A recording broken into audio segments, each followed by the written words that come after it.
The suspense is finally over. Football season is upon us, and Bet On It is back. I am Kelly Stewart. We are so excited to talk all things college football over the next hour. Let's bring in our experts, Marco D'Angelo and Gianni Corrales, a.k.a. the Greek Gambler. On today's show, we're going to talk numbers. We're going to talk situations, get a little T&A from Mr. Ralph Michaels, and at the end of the show, of course, we are going to give out our best bets.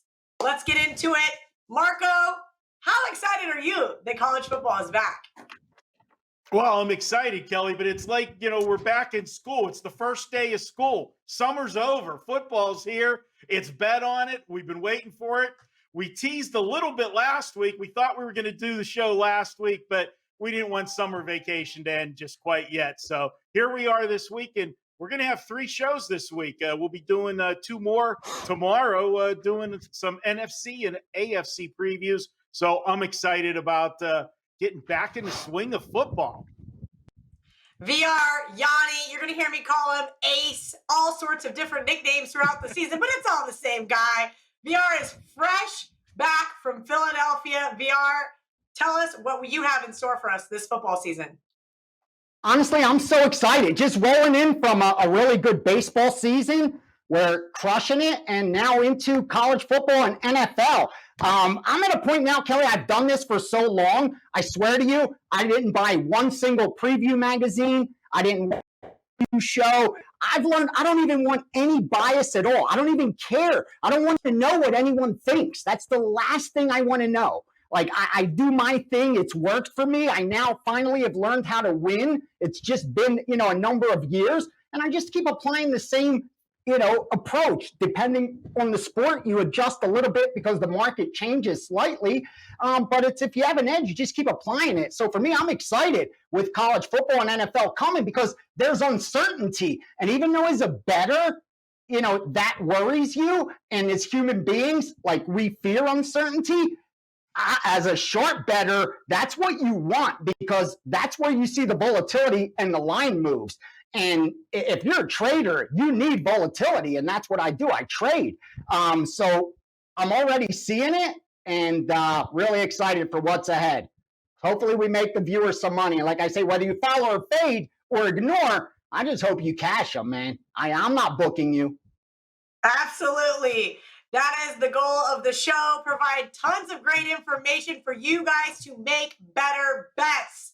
All right, let's get into these prime time games. Fox, 12 a.m. Eastern, well, I guess 12 p.m. Eastern, 9 a.m. Pacific.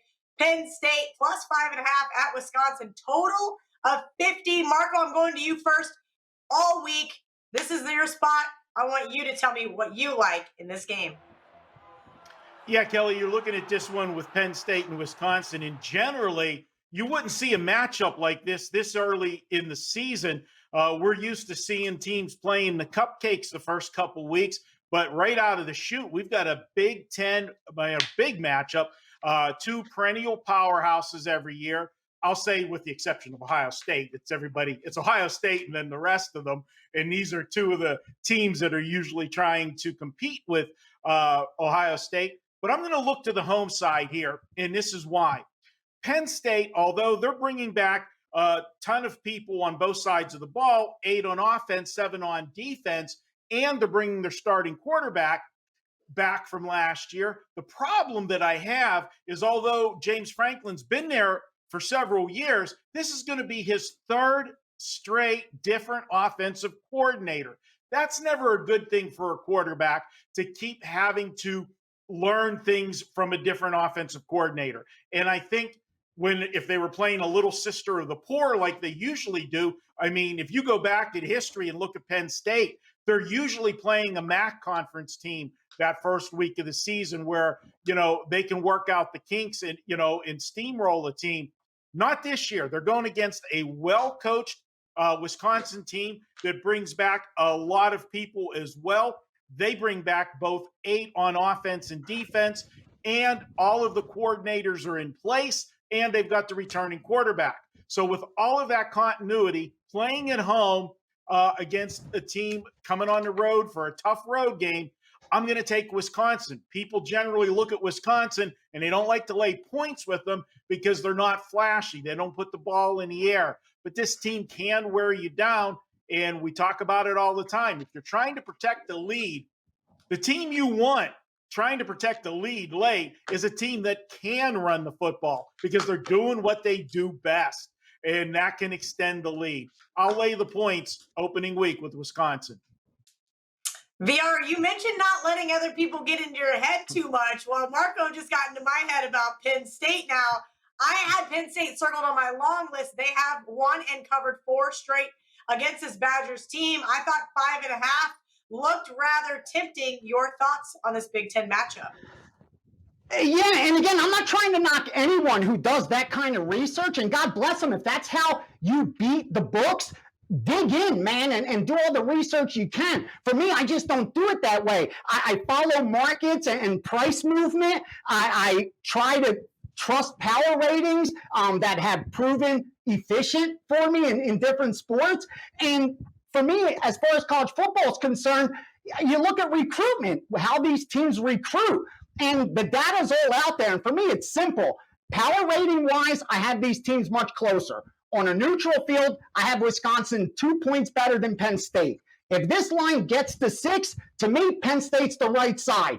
Bottom line, when I look at the AP, I think Wisconsin's a little bit overvalued. I think Penn State's a little bit undervalued, meaning based on my power ratings, which I trust more than power rankings, I have Penn State up a little higher, Wisconsin down a little more. That's why I make it about a 2.5 at the most spread on a neutral. Now, you got to give Wisconsin, I get it, home field advantage, but these are different times. And let's not forget, first game of the season, early on, and this total is dropping. So we're seeing some sharp money on the under. If you're expecting a low-scoring game, at least that's what the market's telling us, and you got to win by more than a touchdown to cover, you're asking a lot from a team that's not historically an offensive juggernaut. And Penn State is just that kind of team that can hang around. So if this gets to 6, it's inviting. At this price, it's a pass. But, for the show, if I got to give an opinion, I'll say I like the Penn State side. I'm just not willing to lay this points with Wisconsin. It's a game they should win. Obviously, I'm never going to tease college football, but that would make a obvious choice for them to just get the win. But it's the points that matter. That's the great equalizer. And I just think the teams are much closer than that reflects. So I'll take the Penn State side. All right, now moving on to the late Fox game, 8:30 Eastern, 5:30 Pacific. LSU, just a measly 3-point favorite at UCLA, who looked really dominant over Hawaii just 1 week ago. Total 65. Marco, this looks like the trap game of the week. I totally thought this was going to be your trap game, and then you came on pre-show and said, nope, we're going sandwich. I am floored. I am not sure I can bet this game. I lean UCLA because LSU looks so easy, but I'm curious to hear your thoughts on this one. Well, Kelly, yeah, you're going to get the narrative. People are going to look and say, we've got, an SEC powerhouse team playing a Pac-12. We know the Pac-12, everybody, kind of laughs at them because they do their thing. They beat up on everybody in the conference, and then they get to a bowl game and usually get steamrolled by one of the other Power 5 conferences. But we've got a couple things in play here. I'm going to point out, obviously, UCLA played last week. Now, I got to put an asterisk to that, and I'm sure when we talk to Stat Daddy later, it might be one of the things he talks about. People automatically think teams that have a game under their belt versus teams that don't, that's a natural advantage. Well, obviously, there are advantages to continuity and everything else, but it hasn't played out that way against the spread. Too oftentimes, I think the teams are overpriced because of that angle. But here, that's not the case because we're getting the underdog with UCLA. So I like the fact that they have a game under their belt. One of the other reasons why teams don't do well that way is the other team's got game film. They got something to look at. You don't. Well, if you looked at the game film from last week with UCLA, that offense was run vanilla as you could run it. They didn't show anything last week, and they went through the motions and got an easy win.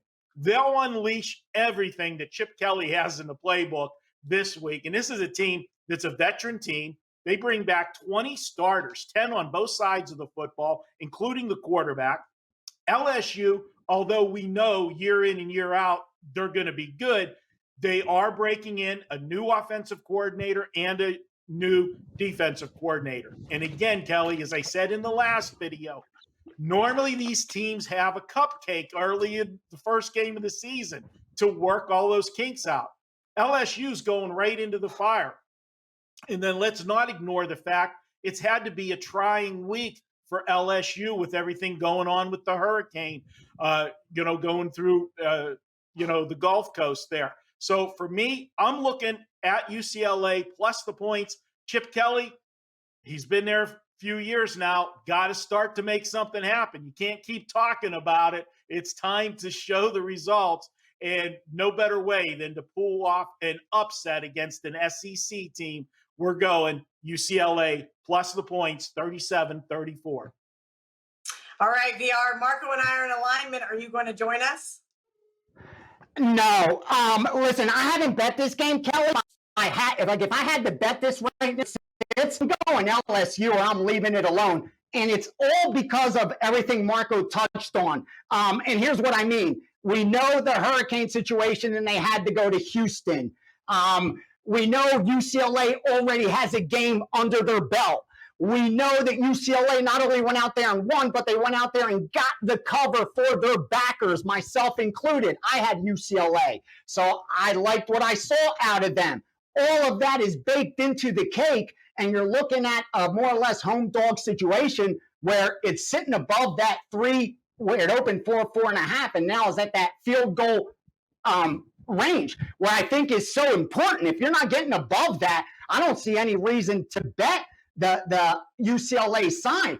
But at this number, I do think you are still getting the best of it with LSU. Listen, this is a team that's coming off a 5-5 season. So even though they're SEC and LSU and they won a national championship not long ago, it's not as if they're the team that crushed it last year and everyone's excited about it. So it isn't as if last year was a little down year. After what they lost, you expected the regression, and they kind of got it with 5-5. But it's not as if all of a sudden you think LSU's winning a national championship again. But it's the recruiting that's the difference for a team like this. They're still top 5 right now. It goes Alabama, Georgia, Ohio State, Clemson, LSU. Those are the top 5 recruiting teams over the last 5 years as far as getting the top, 4 and 5-star recruits. As long as that doesn't change, those teams are going to continue to beat inferior opponents, and UCLA is that right now. The difference between NFL and college, and that's why you don't tease it, is that there's that variance in scoring, number one, and number two is that there isn't that parity. In a number 100 team's not going to beat Alabama. They could play 100 times. They're not beating them. But the number 32 NFL team to the number 1 NFL team, there may be a 2-touchdown difference. The number 1 college football team to the number 10 college football team, there's been 3 touchdown differences. So, I mean, there's a big difference in talent gap as you go down in college football. And we're not looking at a big point spread here because of the uncertainty on the LSU side of the ball. Again, the fact that if UCLA didn't play last week, if there was those question marks, then I think we'd be looking at a bigger number, and seeing them as a home dog would be attractive. But because they won, because now it's Chip Kelly's team, that's why I backed them too last week, Marco, because I'm like, finally, he has no excuse. These are his sophomores, his freshmen, his juniors, his seniors. This is your system completely top to bottom. So go out there and get it done. And it looks like he got it done. But that was against Hawaii. And you're up for a big difference in LSU. And I think the Hurricane, if anything, is motivation coupled with the perfect storm. Like I always say, the overreaction from the betting market always overreacts to injuries, suspensions, and weather. And unless you get the information before it happens, it's always going to be overpriced and too late. So for me, I haven't bet it yet, but as you can see, I like LSU or leave the game alone. All right, we're going to take a quick commercial break, but when we return, we're going to be chatting Georgia and Clemson, and of course, hearing from our good friend, the stat daddy himself, Mr. Ralph Michaels. Each and every Monday is $9 Monday at wagertalk.com. All daily picks packages are priced at only $9, including $40 5% best bets. As an added bonus, all new users will receive $25 in wager bucks credited to their accounts, available for immediate use after their initial $9 Monday purchase. So make sure to take advantage of $9 Mondays at wagertalk.com. Welcome back to Bet On It. It is time for the big game breakdown. ABC, 7:30 Eastern, 4:30 Pacific. Number 3 Clemson, 3-point favorite versus Georgia, who's the number 5 team in the country. Total 51. This one is a neutral site game in Charlotte, North Carolina. Marco, I'm going to kick it to you first. This one's a toughie. I have a lot of high expectations for both of these teams. We both know that I cannot pronounce the Clemson quarterback's last name, so please don't even ask me to. Tell me what your thoughts are on this big game matchup. All right, I'm going to take a shot so everybody can laugh at me and say that I butchered the name. Let's go with it. It's DJ Uwe Lee. I don't know, but he's going to be good. Let me tell you that, all right? He's going to be good. This guy, you've got to remember, we'll go back to last year, but before we do that, let's talk about Georgia for a second. Is there any team that's gotten more hype coming into this season than Georgia has? I mean, there are a lot of people that have Georgia. This is the year that they beat Alabama. Yeah, they're loaded, but I'll tell you what, to get this game out of the gate, and everybody's going to look and say, hey, they got an advantage because Clemson's got to break in that new quarterback. No, they don't. They don't have to break him in. He was one of the top recruits. And if you remember last year, Trevor Lawrence had COVID, had to sit out for 2 games. Guess who quarterbacked? This guy. And what did they do? Well, in those 2 games, he went 59 of 85 for 781 yards, 4 TDs, no interceptions. That's going to serve him well. And we know teams like Clemson, Georgia, all the powerhouses, Alabama, those teams don't rebuild. They just reload year after year. And although they lost a lot of blue chippers, and of course, Trevor Lawrence, this team is still loaded this year. And the guys that get that extra year with the super seniors this year because of the NCAA rule, remember that the rich are only going to get richer.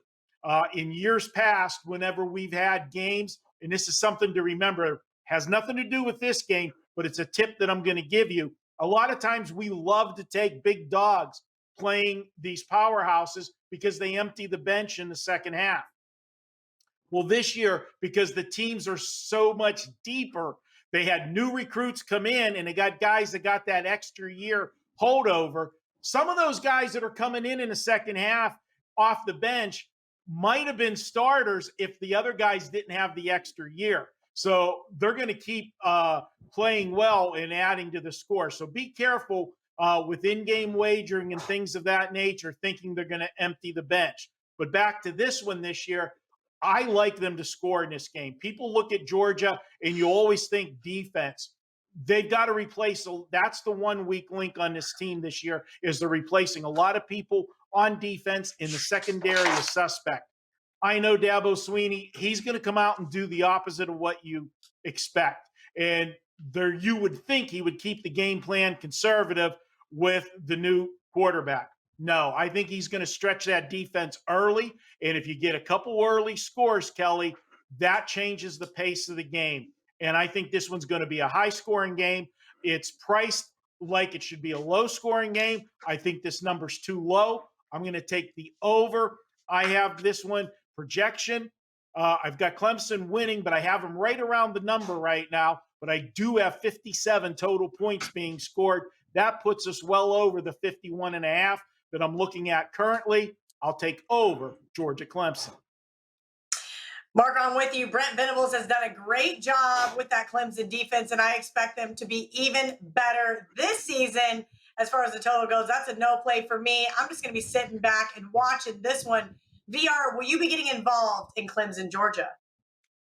Honestly, I'm hoping that Georgia money comes in and I could get better than 3, like get a 2.5, or even better, Georgia money line money comes in and I could bet Clemson money line at a decent price, like get a discount on the point spread. Because whenever it's at 3 or less, always look at the money line. And if it's not where it should be, always take it. Again, I know a lot of people don't like to pay that 120, 125, but if the true line should be 130, 135, 140, it's like you're getting half a point or a point at a discount. So always look at the money lines, whether you're betting the favorite or the underdog, if it's a 3 points or less spread in pretty much all sports. And I agree with what Marco said. He's got more guts than me trying to pronounce the name. We'll probably get it by the end of the year when it's too late. But like I said at the beginning, the way I approach it is simple with college football. It's expected points added. It's kind of like value over replacement player in baseball, which changed the analytics. Like when this player comes in, is he adding points to the game or subtracting points to the team? I mean, can he help them increase a lead, or is it negligible? And in this case, believe it or not, because of this offensive line stacked and maybe even better, and they're so loaded, they're not declining, meaning like expected points hasn't dropped, even though you're losing Lawrence and Etienne. You lost both a quarterback and a stud running back, and yet when you stick in the replacements, it doesn't drop. And then on the flip side of the football, you look at the defense, even better. This is a defense that was third in all of college football in points allowed. You can't score on them. Again, they're as loaded as it comes. I get it. Georgia is top 5 in the country, top 6, I think my power rated. I'll look real quickly. And make sure smash that like button. I'll share some gold as we go through. I got so much bets we've placed, so I could give you a lot of stuff. Maybe you could help you guys pick some wins between now and kickoff, because again, week 1, so many of these lines were up for months. But yeah, I have Clemson at least 2 points, 1.5, almost 2 points better. And then factor in home field and Georgia historically. These big games, they just haven't been able to get it done. It's always, is this Georgia's year? Will they finally win in the SEC championship? Blah, blah, blah. Clemson's gotten it done in the big games. Sweeney, under the lights, gets his team prepared. For whatever reason, they're able to win big football games. Georgia, on the flip side, for whatever reason, they haven't been able to. If I'm getting a touchdown, then you look at Georgia, because they're that kind of team that could come down and remember those backdoor covers, and they're live.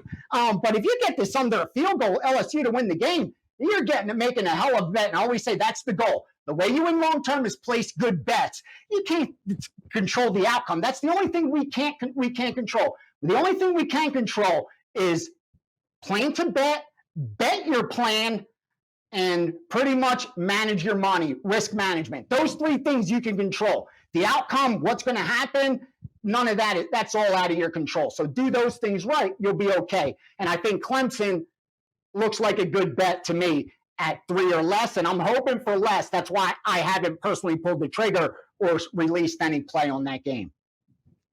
All right, VR dropping gold.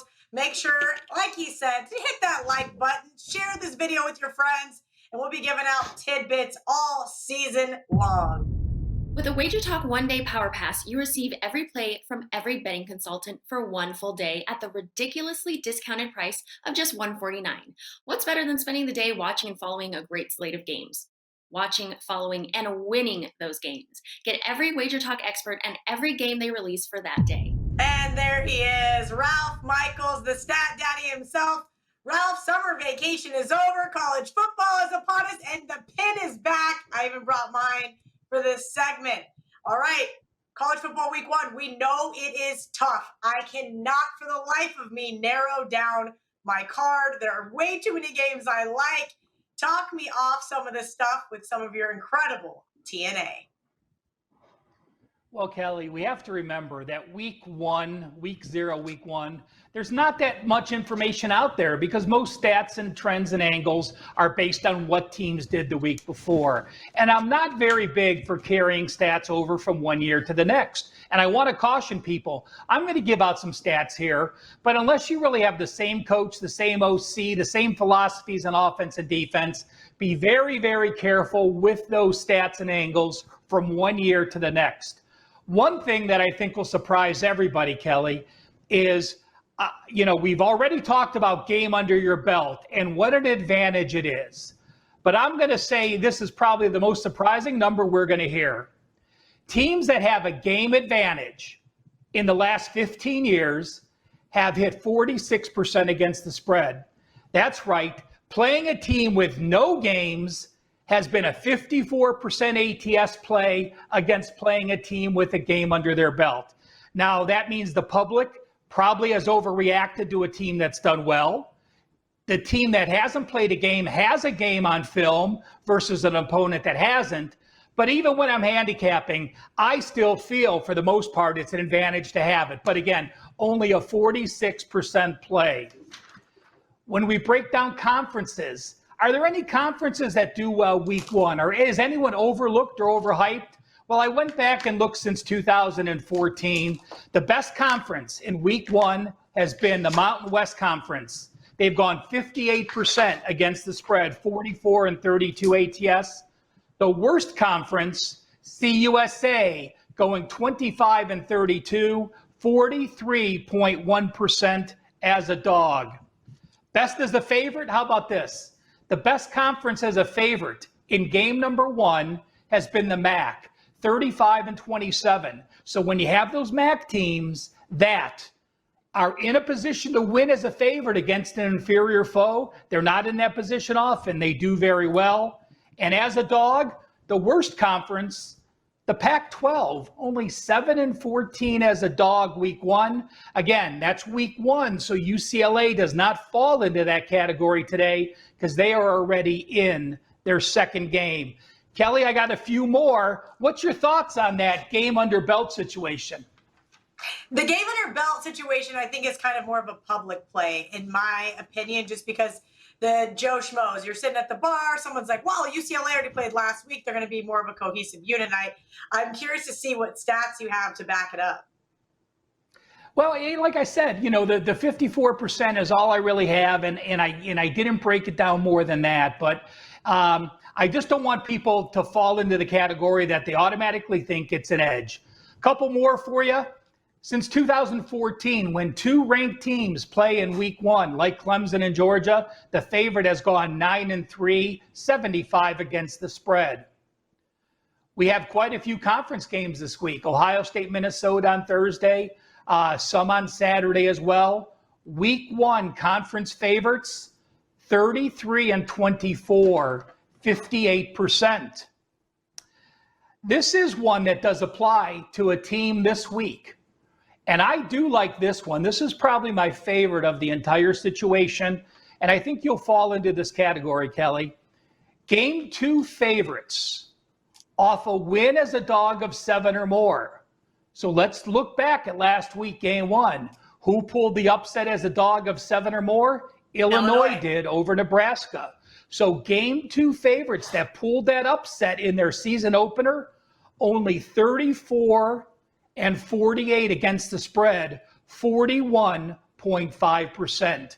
So that is a solid 58.5% play to fade Illinois. Again, they are a team that did get a lot of love because of their win. If you watch the tape, I think that was more of a Nebraska loss than it really was an Illinois win, but hats off to the Fighting Illini. One more system and then couple team angles.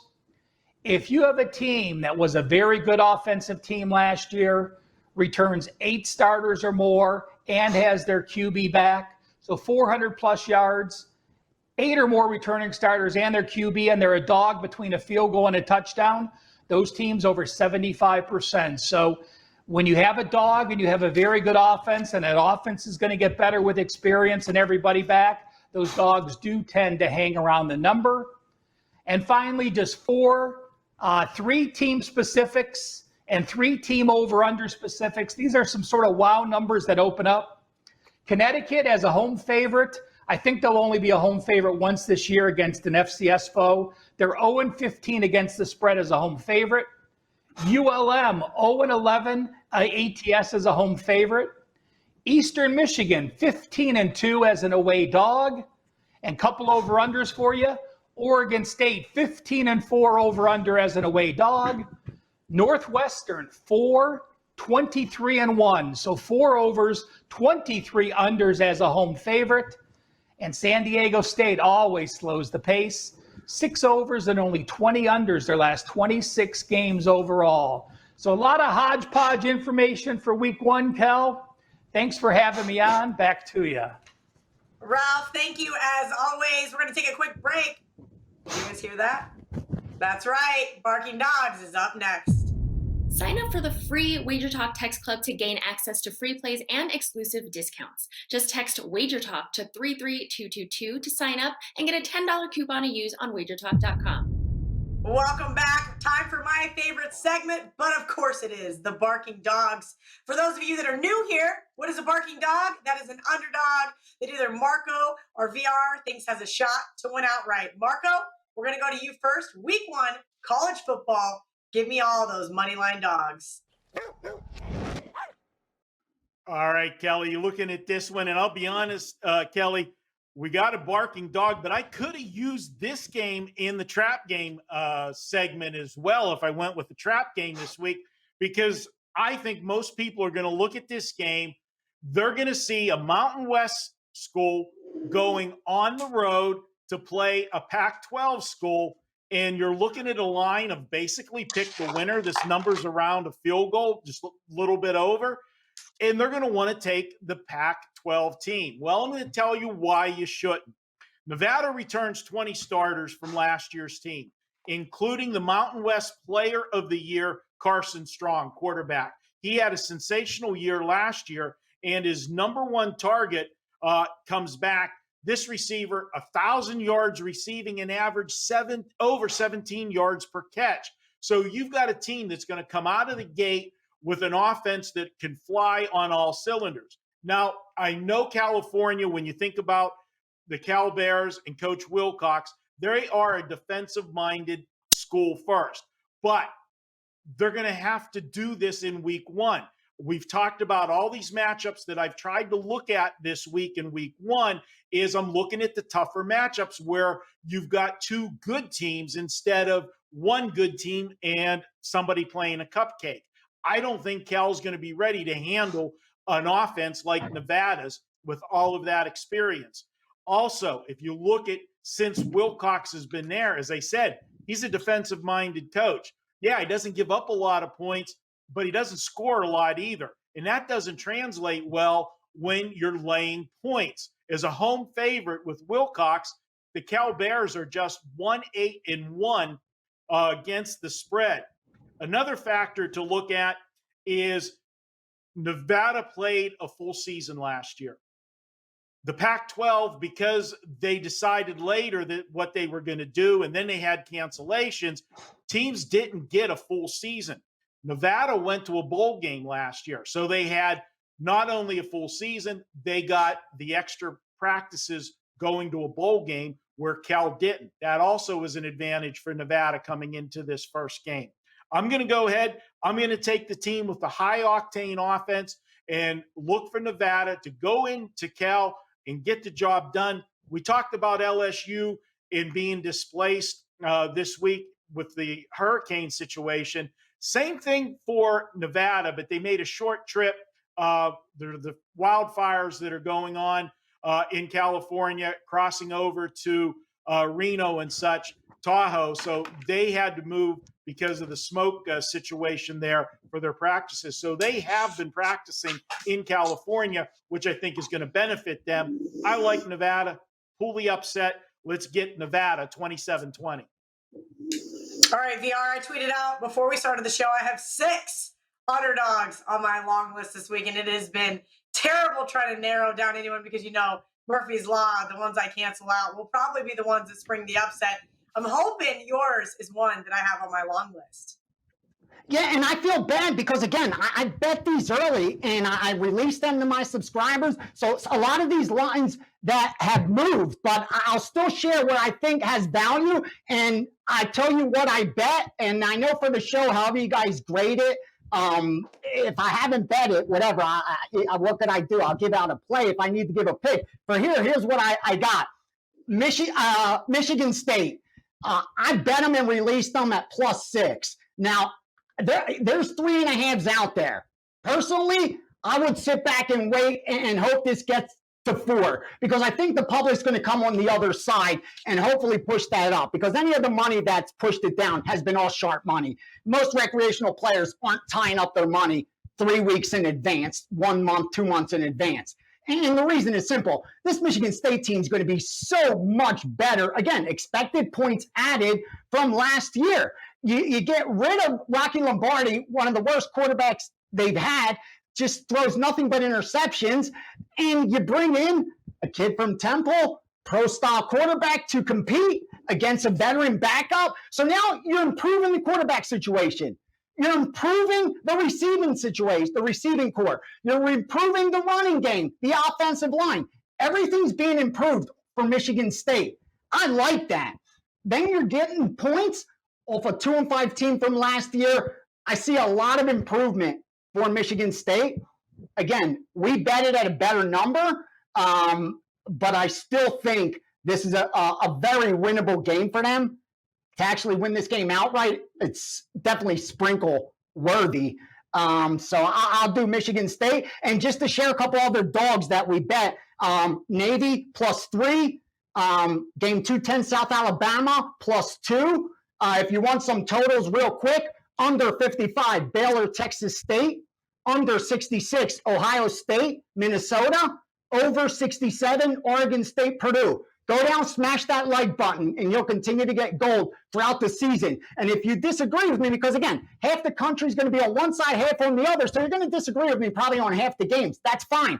Let me know before the game, not after. Go down there in the comments. Tell me who you like. I want to go through and see your plays. I want to know what you guys like. Don't tell me afterwards about my bad pick. Tell me before the game about my bad pick or good pick. I want to see what other people are betting. So go down there, smash that like button. And of course, I want to see those comments as well. Give me your picks. But those were the dogs that I got and a couple totals for you as well. Marco and I both chuckling over here in the other side of the screen because it's true. He's right. Listen, I'm going to give out my picks before the games start. You can tell me then. I don't want to hear about it on Sunday afternoon because you bet that plus 6 other games that are mad that you now have to pay your bookie. All right, that being said, let's move along. It is now time. Marco, every week, he's going to give us a sandwich game or a trap game. I thought for sure we were getting a trap game because it's week 1. But Marco says, no way. That's it, Kelly. The deli's open week 1. Who you got for us, Marco? All right, Kelly. Well, you know, everybody, it's been a long summer. We're hungry. We want to get right into it and eat. And you're right. Week 1, how can I have a sandwich game? Well, because there's a thing called week 0, which I think is the most asinine way to call that first week, week 0. But there were 4 games last week, and one of them was a pretty big game. It was Illinois and Nebraska. Now, neither one of those teams are going to be powerhouses this year, but it was a Big Ten game. And it was the first game for the new head coach at Illinois, Bielema. So there was a lot of excitement with that game. They got the job done. They won that game. They beat Nebraska. Well, the scoreboard says they beat Nebraska, as Ralph said in his segment. And if you watch the game, I think Nebraska beat Nebraska. They had all kinds of mistakes in that game. They had some turnovers, stupid penalties that killed drives. Special teams were horrible. There's nothing you can look at from the Nebraska side last week and be, happy about. So now I look at this Illinois team, and they're coming off that emotional win, first game under the head coach, and here comes to town, University of Texas San Antonio. How do you get excited about that? And they're going to play again next week, Illinois. They're going to play 3 straight weeks to open the season, and this game is sandwiched in between a road trip next week to Virginia. Now, not that Virginia's a powerhouse, but it's a much bigger opponent than Texas San Antonio. So I'm going to look at the live dog here with Texas San Antonio, who, if you watched them last year, this team can score, and they're bringing back a lot of starters from last year's team. And Ralph mentioned a stat. Me and him actually talked about this stat before we did the show, and I like this play, and this only makes this even better. He brought up the stat of teams that return 8 or more starters from the year before and have the returning quarterback. And if that team averaged 400 yards or more the previous season, and they're a dog of 3.5 to 10 points, how about 34-10? That angle was gone. And that's what you find Texas San Antonio in. So we've got a super system angle, and that's an angle that, you'll hear us talk about angles during the season with Ralph and that, where sometimes they're team specific or they're league specific. And when you get something that's league specific, you really got to take note of that. That's a really dominant trend, and that's what we have here. Throw in the sandwich situation, it's a no-brainer for me. I'll take Texas San Antonio plus the points, and don't be surprised if they pull off the old upset. I know, Kelly, you like to sprinkle once in a while, as VR does. This would be a good candidate as well. I could have used this as the barking dog. I'm with you. That one is on my long list. Next up, we've got the Steam Game of the Week from VR. VR, before we get into it, can you explain to everybody who's new here what the hell a Steam game is? Steam's when proven winners, those, whether it's a group, as we say, betting syndicates, whether it's an individual wise guy or sharp bettor, but someone that's proven they have the ability to win long term. So when they go in and place a bet, the sportsbook's going to move the betting line based on their betting action. And books copy that line, they see it moved, and you'll see that flash across your screen. That's what we'll call a steam move, where a line will move 1.5, 2, 3 points. Maybe not that much in the NFL, but meaning there's line move forced on the books by winning bettors. It's not public action. It's not injury related. It's not weather related, suspension related. It's a winning bettor, a guy they know has proven to beat them, walks in, places a bet, they move the line. That's a steam move. I couldn't put it any better than that. Not too many out there that have that power to do that.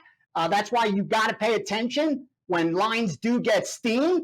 But with all that said, there's also a ton of manipulation.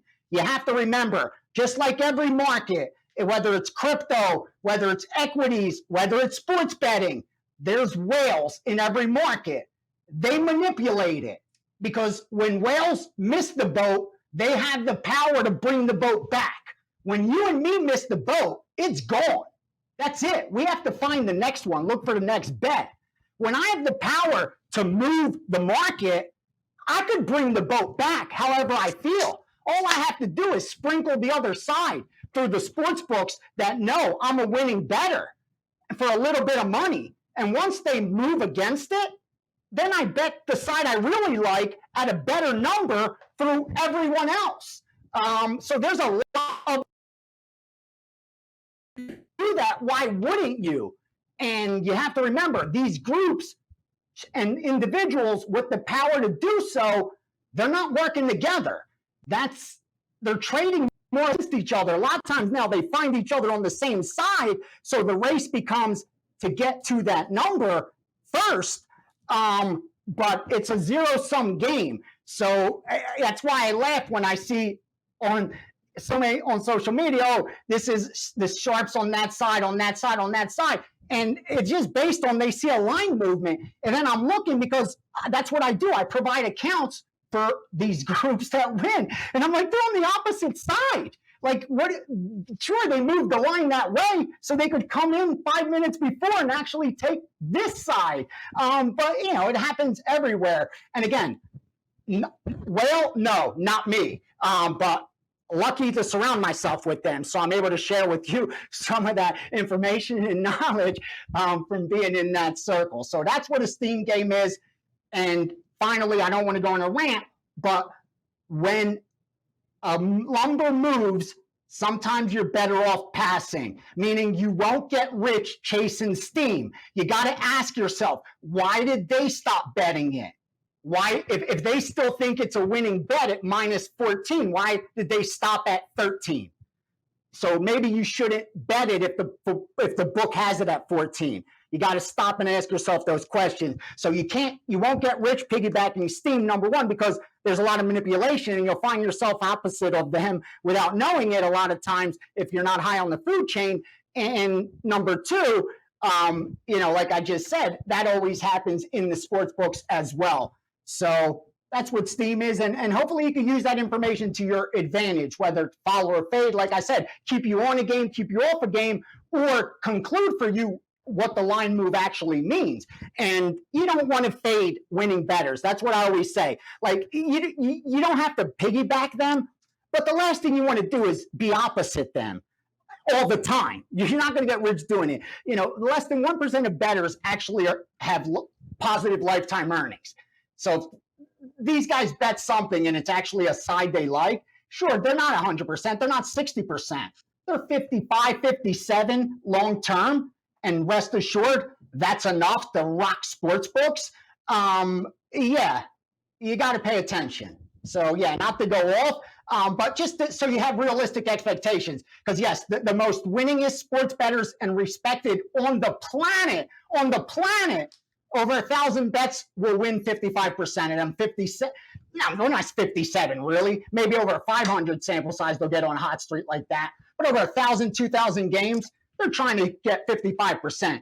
You're going 550 and 450 every 1,000 minus juice. You're picking up 55 units, 55 positions at minus 110. You put in minus 105 lines, all of a sudden those 55 positions become 60 plus positions. You want to roll that over and over. And that's why you see them bet volume. And for most recreational players, they say they can't deal with the volume. But these betting syndicates know they have an edge. And when you have an edge, you want to bet it as much as possible, kind of like a card counter. If you're an advantaged blackjack player, you want to play hands. The way you make your money is getting hands dealt to you, not by being selective on the hands. And the same with wise guys and betting syndicates. They know how to apply their edge. They pass on games that don't offer an edge, and they know long-term their edge is this small, so they bet accordingly and real fast. Accordingly, this is what it means. So you understand. We all know card counting MIT team. They made movies about them. They wrote books about them. Well, they had about a 1.5% edge over the house. That's it. So 1.5% edge, and yet everyone knows who they are. So your edge is never going to be that great. In sports betting, you're lucky if it's a few points above that. But just so you understand, to have even only a 20% risk of ruin, so that means out of every 10 bankrolls, you're going to lose 2 of them, you need at least 400 times your smallest bet. Like when I worked with a card counting group, we wanted to have a 1% risk of ruin, knowing this one group, they wanted almost 0. This guy wanted a 1% risk of ruin. That was his rule.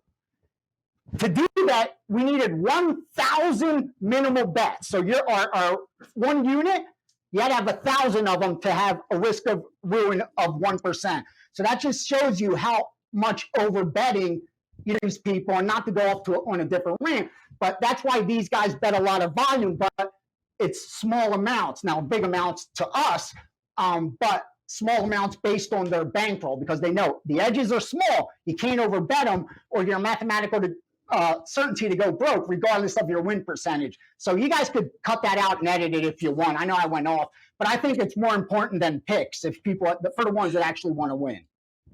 Listen, I'm agreeing with you. I'm laughing at you because you literally said, I'm not going to go off on a rant, and then you went off on a rant. Oh, I could go off. Forget about it. I love it, though, because this is what we're doing. We said at the beginning of the show, we're going to make everybody better bettors. And you're right. If you already know what Steam is, you already know what VR does, you can scroll ahead. That being said, I appreciate you educating our listeners. Now, what is the Steam game for college football week 1? Now, you put me on. I have so much. The thing is, I have so much. Like, to narrow it down is very difficult. But here's what I'm going to pick out: the one that we probably bet into the most spots, and that's Navy. Again, taking Navy, took them at a field goal, and that one really hasn't moved. I don't know what the line is right now. I think the last I saw was like 2.5. So obviously that's a big difference between 3 and 2.5. Because you know how important that number is. Sorry, I'm just looking now. Yeah, it's 2.5. So you may want to wait to see if you could get 3 on Navy, because it matters. I mean, against this Marshall team. But listen, I know how bad Navy was last year. They were a 3-7 team and 3-4 in their own conference. It was an offense that just couldn't play that Navy style of football. All their analytics were such outliers, and that's when you know a regression and a progression's coming. Like I always do with MMA. I'll take their best fight and their worst fight and toss those analytics away, because those are outliers. You can't expect them to repeat that kind of performance. And if anything, when a fighter or a team has that kind of performance, you want to fade them next time out. And for Navy, it was the opposite. If you look at their analytics from last year and then you compare it to the year prior, and with Navy, the decade prior, because they haven't changed their systems in 2 decades, 3 decades probably. So you have a huge sample size to look back on. It's so different. So they just could not, for whatever reason, apply that style. Now, you got to remember, COVID year, and these guys are military. So it's a little different for them than other people, I would assume. Whether that was a big factor, I don't know. But it was an outlier season. That much is for sure. And as far as expected points added, looking at last year's team and looking at this year's team, I even see an improvement over that 3-7 overall. You're not changing much, and especially at the coaching levels, those top position.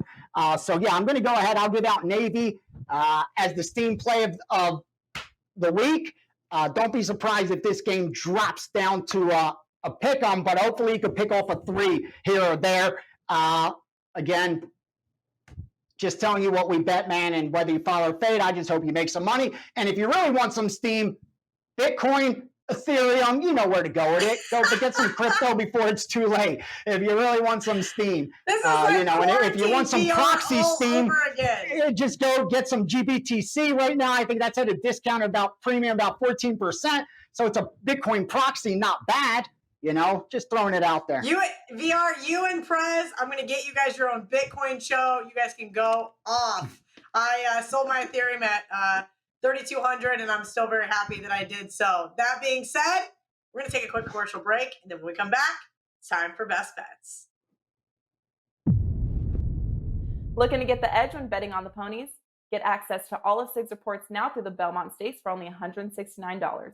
You will get approximately 5 sheets per week for the next 15 weeks at $75 $9 reports. That comes out to a $675 value if purchased daily, saving you $506, and you'll have total access to SIG sports racing selections through Derby prep season, the Kentucky Derby, the Preakness, and the Belmont Stakes. Welcome back to Bet On It. It's everyone's favorite time of the show. That's right. It is college football best bets. Now, we did do the best bet segment last year, but I do not recall the record. Let me tell you what my record was. Absolute trash. College football was tough for me last year. I had a great NFL season. So we're going to get back on track. Week 1, I've got 6 dogs. Check out my Twitter. I'm going to be giving out all 6 of them I basically decided, because if I cherry pick, we all know what is going to happen. Now, I'm going to wait. I wanted to give out Minnesota plus 14. I was hoping I could get a 14.5. It starts tomorrow. That game is tomorrow, excuse me. So I thought, you know what? I'll give out a Saturday game. Then I said, you know what? I'm going to give out the Sunday game. I love the Sunday game, and I'm probably going to be there. Notre Dame at FSU. And we all know the struggles that have plagued FSU. But no one talks about Notre Dame's struggles. They failed to perform consistently on the big stage, especially on the road. I think this is a big ask. This Sunday night game in Tallahassee for the Irish. Now, I understand you guys are going to say this team beat Florida State last year, 42-26, but now they don't have Ian Book. They lost a ton of players that are now in the NFL. Again, I'm not so sure the Irish can get it done. Mike Norvell's seat getting just a little bit hotter. What a way for him to start off the season than to get a victory, or at least a moral victory against Notre Dame. Give me the +7.5. Marco D'Angelo, you are on next. Give me your best bet for college football week 1. Well, Kelly, it's not going to be one it's going to be easy to swallow. And you know what? Sometimes the best bets are the ones that are the hardest to make.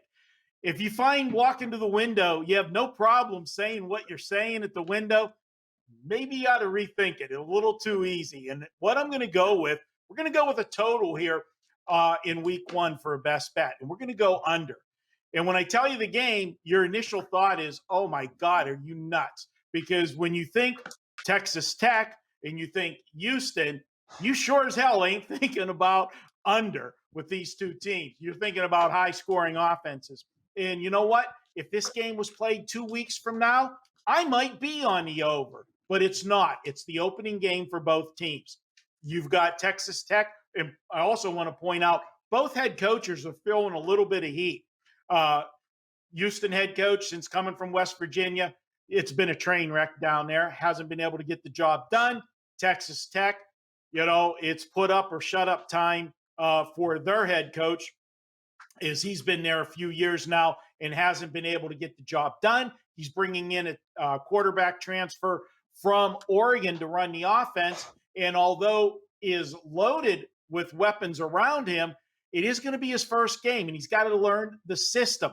And I don't think they're going to want to take chances out of the gate. I think you're going to see a little bit more of a balanced attack from Texas Tech because they do have a good running game to complement things. And if they can keep the ball moving, what's that do? It keeps Houston off the field and the mad scientist offense from Houston.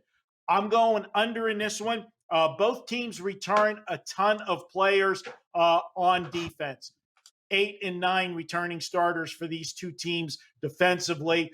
First game of the season, both coaches need a win. I think they play it tight to the vest to start this game, not wanting to have a turnover and fall behind early, and that's going to chew clock. We're looking at a total that's inflated because of the two teams that we're playing.